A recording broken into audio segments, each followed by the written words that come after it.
Here are the KPIs for success that SEO professionals use, and chances are you're probably thinking it's traffic, you're probably thinking it's keywords, you're probably thinking it's revenue. But surprise, surprise, it's not traffic, it's not keywords, and it's not revenue. The reason why is because you can't directly change these things.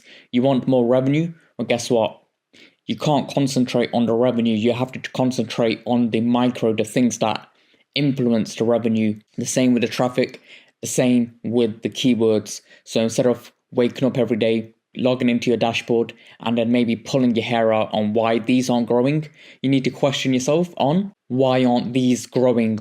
So you're going to want to track things like the number of internal links you built to a page. How many outreach emails did you send? How many new pages did you publish? How many semantically related keywords did you add to that page you're trying to optimize? How about your product copy? Is that optimized for both SEO and sales? How about your image optimization? How many of those have you optimized? This is very important if you're on e-commerce. So these are the things that are going to impact these three. So you have no influence over these three, but you do have influence over these. Now, these aren't the only KPIs you'd want to track. And what you'd want is a spreadsheet like these, going over the things that influence your SEO, and you're going to track these.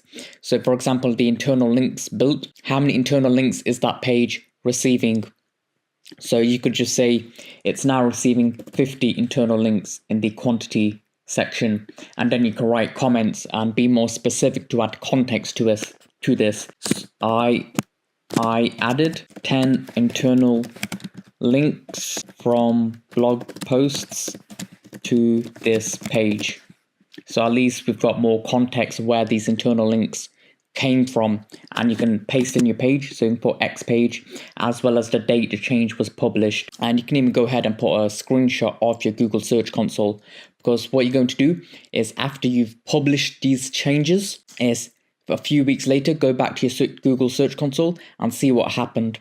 So we've got my dummy Search Console right here. So let's just say this page is dying and you're trying to bring it back to life. Well, guess what? You made the changes here, and then you're going to see if these changes actually made a difference. So you're going to come back a few weeks later to see what happened and see if these keywords are actually rising for impressions. And of course, you can use Google Search Console to compare that data. So you're going to be very specific, because this right here, it's too broad. You don't know what's happening. You want to be in the trenches recording these KPIs. These are the things that are going to move the needle forward for your business. So I'd recommend creating a spreadsheet like this. Everyone has their own version of it, and I hope this influences and inspires your own version of it. So you have the optimization tweak, then you have a bit more details about the optimization, and the comments is for a bit more context, the quantity if that applies, the page you were optimizing, as well as the date the change was published. Now you can continue to watch these videos and read articles and try and piece together advice, hoping for results. Or you can just spend an hour with me where I'll clarify everything for you when it comes to SEO. So you can see my client results here.